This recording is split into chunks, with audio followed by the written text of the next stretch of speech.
Alright guys, so today's not a gaming video like we usually do. Today we're going to be doing a little try not to get scared. Hey, we have done this on the channel before, but it's been quite some time. I'm pretty sure it was like our third video on here, man.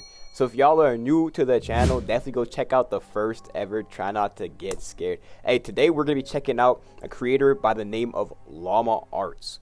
Hey, Llama Arts, crazy talented creator. I'm pretty sure she gets a bunch of, people send her a bunch of stories that they've experienced in their life and she animates them. They're horror stories, of course. We do horror here, nothing else. But I'm pretty sure that's what she's about. And yeah, I'm excited to check some of these stories out. Hey, let's get into it. Come on. The first story is called Trick or Treat.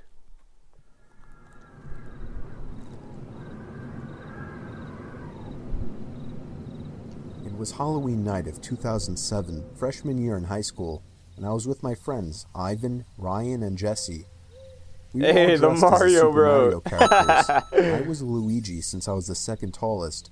Ivan was Mario since he's short and buff. Not that Mario is buff. Jesse was Waluigi because he's freakishly tall and skinny, and Ryan was Wario because he's just really fat. So they were the perfect group costumes for us. Like, bro. We live in a very Cut him some non-congested slack, suburban bro. neighborhood with a decent amount of space in between houses. On Halloween, that's the worst thing ever. Less bang for your buck. We were trick-or-treating for hours, way past dark, and eventually came the time when most trick-or-treaters were heading home. My feet started to hurt, and I had to constantly switch arms for holding the now 10-pound pillow sack of candy. But we planned on going that's until our serious. bags were completely That's full. serious. A lot of the houses by now weren't answering anymore. It was probably past their cutoff time for giving candy to trick-or-treaters. Approaching our next house, Mario we looks saw a pissed. purple bucket on the stoop, which was the best feeling ever. I was the one to get close enough to realize it was empty, which was the worst feeling ever. I turned around when I heard a knock at the window of the house. We all looked at the window. Couldn't see anyone, but heard someone call out, "Wait." Hey, they might be in for a treat, though. Who knows? The door opened, and an older man, late 40s, already balding, stepped outside. He told us to come inside so he can get us some more candy. I said we could just wait out here. He responded He's saying smart. something along the lines of, "Nonsense, come on in, we'll get you your candy." Yo! Ivan stepped in and said, "It's alright. Come on, Dan, let's go." These guys I are told the guy to smart. take care These and guys are so apologized. smart. Oh my He goodness. just stood there watching as we walked off, not saying anything. I like that. These guys I are smart. felt bad, but at the same time, that guy seemed like a creeper. Yeah, and don't I feel figured bad. I just dodged a bullet not going in there. If the story ended there, it wouldn't be scary. So of course, it didn't end there. We skipped a few of the guy's neighboring houses just to get further away. Hey, and these guys continued are on with our smart. business. Like, We usually, were walking down close to the nature preserve now, so there weren't many houses around us. At this point, we were now walking back closer to Jesse's house. I noticed Ryan had stopped walking, and I turned around to see what's up. Ryan saw that man. He said he heard someone moving from behind the trees in the preserve. Now, this was before everyone's phones had flashlights, so we couldn't just go searching in the woods for someone. Besides, we were just telling Ryan that it must have been a raccoon or something. You may think That this ain't is no a bit of a raccoon. cliche, but when things like this happen in real life, you always assume the more logical possibility. It's just natural. Facts. Why would we assume we were being followed? I had to put my arm around Ryan's shoulder and nudge him forward. A little ways down the street, me and Ivan picked up on the sound as well. When we all stopped, the sounds of the footsteps from beyond the trees stopped as well. Ivan yelled at the obvious stalker to go away, or we would beat the shit out of them. I knew he was just bluffing, though. I could hear the nervousness in his voice. The snap of a twig from beyond the trees triggered a fight-or-flight response in all of us. Me, Jesse, and Ryan all ran for it. Ivan was at first charging to attack, but he quickly followed after realizing we had all taken off. I haven't got no We backup. ran down the dark street, and we all noticed the sounds of at least 2 or 3 pairs of footsteps crushing the twigs and leaves in the woods. We banked it hard right down Jesse Street when it finally came up, and ran straight for his backyard, entering his house through the back door. The first thing we did You was gotta peek out through his lock living all the room window. doors. We couldn't see anyone. We all had to gather our thoughts and discuss what the hell just went down in his living room, when all of a sudden we heard Jesse's backyard gate slam shut.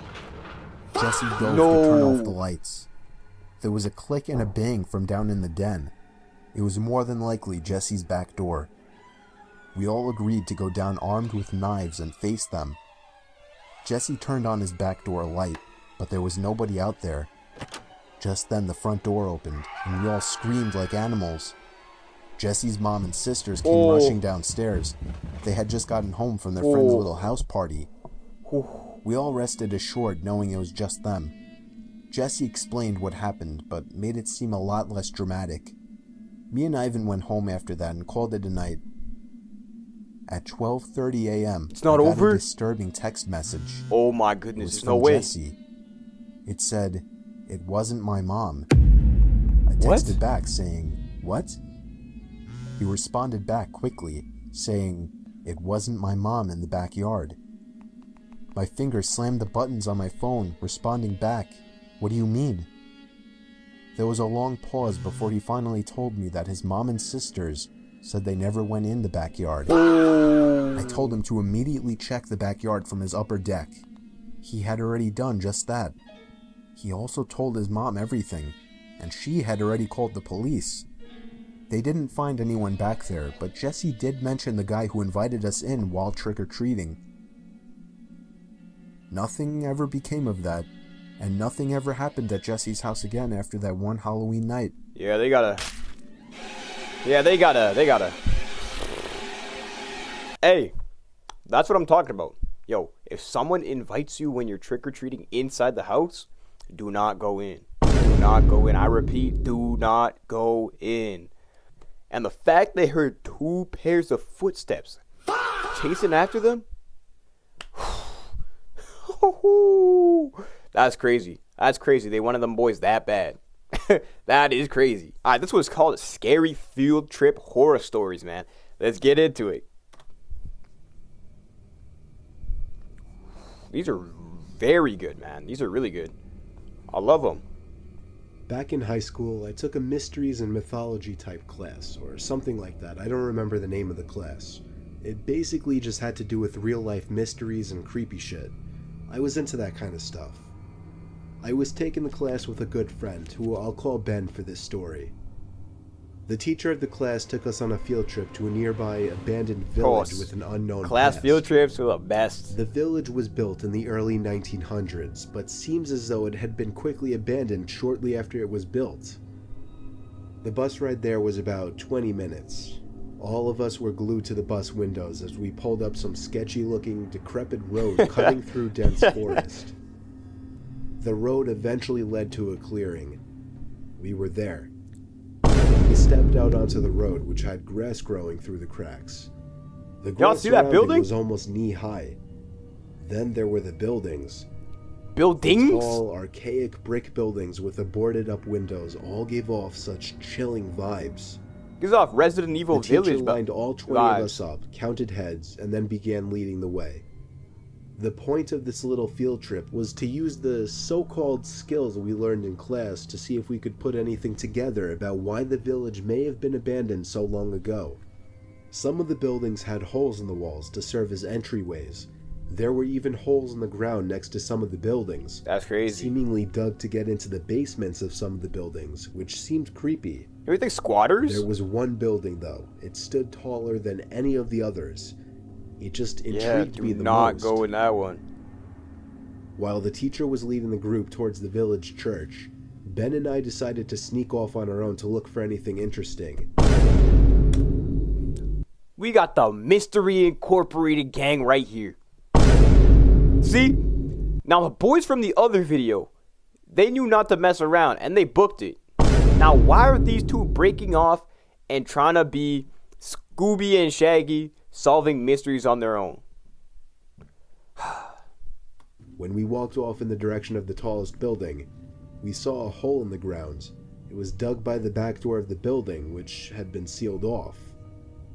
In the hole was a ladder which led down to the concrete floor below. We both looked There's no way at it each dropped other in. and knew we had to do it. Ben climbed down first, then me.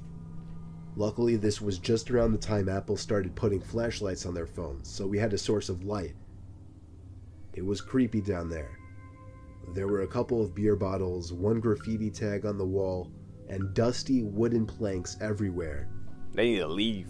There They need was to a get wooden out. stairway which led up to complete darkness, since all windows and doors had been sealed shut from above. We had already gone as far as to enter the building, so we figured we'd go up the stairs too. Yo, I went first, it's over. and with each step, the creakiness of the 100-year-old wood made me feel as if I was going to fall through each and every step. Ben followed suit. This floor of the building was very Why tight. get so quiet? It seemed like there were many openings going off into different, smaller rooms. It was so dark in there, you would never even guess it was daytime. Ben and I were honestly starting to get creeped out in there, and agreed to go back outside. But just then, there was a noise in one of the tiny rooms. Yo, Like a big rock hitting the concrete floor. these guys gotta go. These guys gotta go. A normal instinct would be to run, Yes. but Ben and I froze. No. Locked eyes for a moment.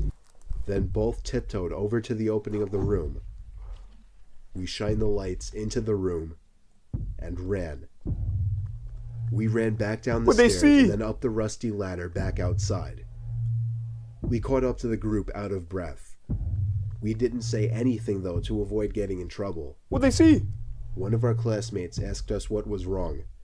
We told him we snuck into one of the buildings. And in one of the rooms, when we shined the light into it, we saw 3 guys standing maybe 10 feet away from the doorway, facing Ben and I in a weird formation, as if they were waiting for us. Yo, at least As they we ran. continued following the group. They we didn't paid freeze up, extra at least they attention ran. to the tall building we entered from the distance. And before leaving, we saw a person's face at one of the higher level windows that had not been boarded up. Oh. We never told the teacher in fear of getting in trouble. We didn't know what to think. Were those just homeless people living in there? Were they gang members in hiding? Ben freaks me out with his theory. He says they were ghosts of the people who once lived in the town. Still, the way the 3 guys were just hauntingly standing there so calmly, Yeah, that's crazy. staring at us the moment we peeked our heads through that doorway. I still can't get that image out of my head. Yo, that gives me I may go back to goosebumps. that Oh my village one day. goodness. Just to prove Ben's idea wrong. Did he go back?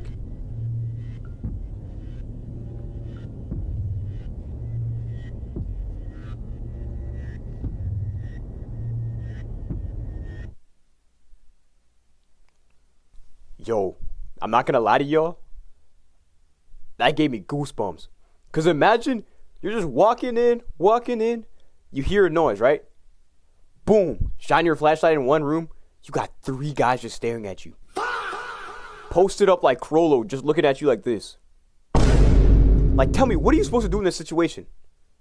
The only logical thing to do in that situation is get to running. Book it. No looking back. Your phone drops, it's fine. You're gone. You're gone. There's no way you're taking on 3 guys. You don't know what they're capable of doing. All right, guys, the last one is called The Smiling Man. Hey, if you guys like this series, don't forget to leave a like and comment if you want to see this again, man. Let's go. About 5 years ago, I lived downtown in a major city in the US. I've always been a night person. Yo, what city so I So know not to go there? I would often find myself bored after my roommate, who was decidedly not a night person, went to sleep.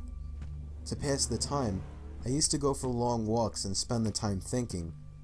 I spent 4 years like that, walking alone at night, and never once had a reason to feel afraid. I always used to joke with my roommates that even the drug dealers in the city were polite. But all that changed in just a few minutes of one evening. It was a Wednesday, somewhere between 1 and 2 in the morning, and I was walking near a police-patrolled park quite a ways from my apartment. Yo, surely nothing It was bad a quiet happens, night, right? Even for a weeknight, with very little traffic and almost no one on foot. The park, as it was most nights, was completely empty. I went down a short side street in order to loop back down my apartment when I first noticed him. At the far end of the street, on my side, was the silhouette of No. See now, in this situation, you see some guy dancing at midnight. What do you say? Maybe like 1 a.m., somewhere there. You see this just dancing. You're telling me you're still gonna walk towards him? Okay, hold up. Before I jump to conclusions, we gonna see what he does. a man dancing. It was a strange dance, similar to a waltz, but he finished each box with an odd forward stride. I guess you could say he was dance walking. Is he moving towards him? For me. Deciding he was probably drunk, I stepped as close as I could to the road to give him the majority of the sidewalk to pass me. Okay, kind of smart, but not smart. The more I realized how gracefully he was moving. He was very tall and lanky and wearing an old suit. He danced closer still until I could make out his face. Yeah? His eyes were open wide and wild. No. Guys, no. No. I'm telling you, if you see this, and you're still gonna decide to go forward, I'm gonna question you. I'm gonna question you as a person. Like, there's no way you're walking past this guy. Head tilted back slightly, looking off at the sky. His mouth was formed in a painfully wide cartoon of a smile. Between the eyes and the smile, I decided to cross the street before he danced any closer. I took my eyes off of him to cross the empty street. No, don't As do that. I reached the other side, I glanced back. Oh my gosh. And then stopped dead in my tracks. Is he looking at him? He had stopped dancing and was standing with one foot in the street, perfectly parallel to me. Dude, that's goosebumps. Oh my goodness, no. He was facing No. me, but still looking skyward. No. Smile still wide on his lips. I was completely and utterly unnerved by this. I started walking again, but kept my eyes on Walking? the You man. gotta be running. He didn't move. Once I had put about half a block between us, I turned away from him for a moment to watch the sidewalk in front of me. No. The street and sidewalk ahead of me were completely empty. Still unnerved, I looked back to where he had been standing to find him gone. Oh For no. the briefest of moments, I felt No. relieved, until I noticed him. He had crossed the street and was now slightly crouched down. Oh. I couldn't tell for sure due to the distance and the shadows, but I was certain he was facing me. No. Yo. I had looked away from him for no more than 10 seconds. Why are you still there? So it was clear that he had moved fast. I was so shocked and I stood there for some time. Why are you still there? Staring at him. And then he started moving toward me again. He took giant, exaggerated Oh my gosh. tiptoed steps, as if he were a cartoon character sneaking up on Why someone. is he still standing? Except There. he was moving very, very quickly. Oh my gosh. I'd like to say at this point that I ran away or pulled out my pepper spray or cell phone or anything at all, but I didn't. He froze up. I just stood there. Oh, he completely froze up. Frozen as the smiling man crept No. toward me. And then he stopped again, about a car length away from me, still smiling his smile, still looking to the sky. When I finally found my voice, I blurted out the first thing that came to mind. What I meant to ask was, "What the fuck do you want?" in an angry, commanding tone.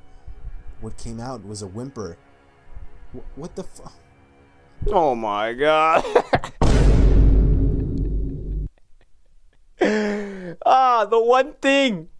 The one thing. Oh my. You know what? In this situation, the best thing he could have done is ran away.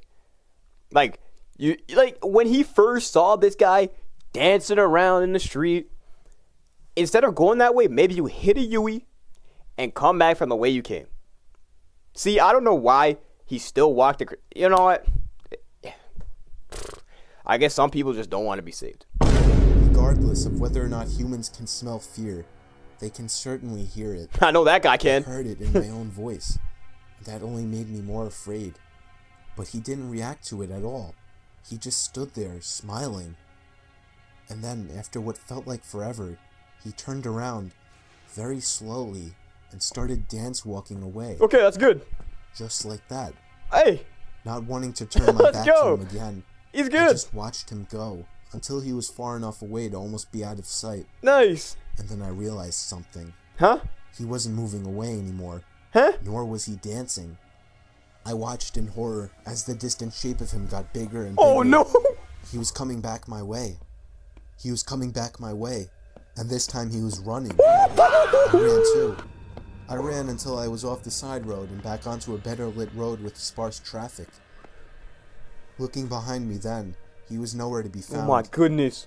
The rest of my way home, I kept glancing over my shoulder, always expecting to see his stupid smile. But he was never there. I lived in that city for 6 months after that, and I never went out for another walk. There was something about his face that always haunted me. He didn't look drunk. He didn't look high. He looked completely and utterly insane. And that's a very, very scary thing to see. Yeah, nah. Nah, you do not want to see that. You do not want to see that. And that wraps it up for the Llama Arts videos. I definitely want to check out more. Those are so well made. My goodness. All of them had me actually, gave me goosebumps. Now, if you told me to walk past a smiling, dancing man at 1 a.m., we gonna have a problem. We gonna have a problem. I'm not doing that. I'm really not doing that.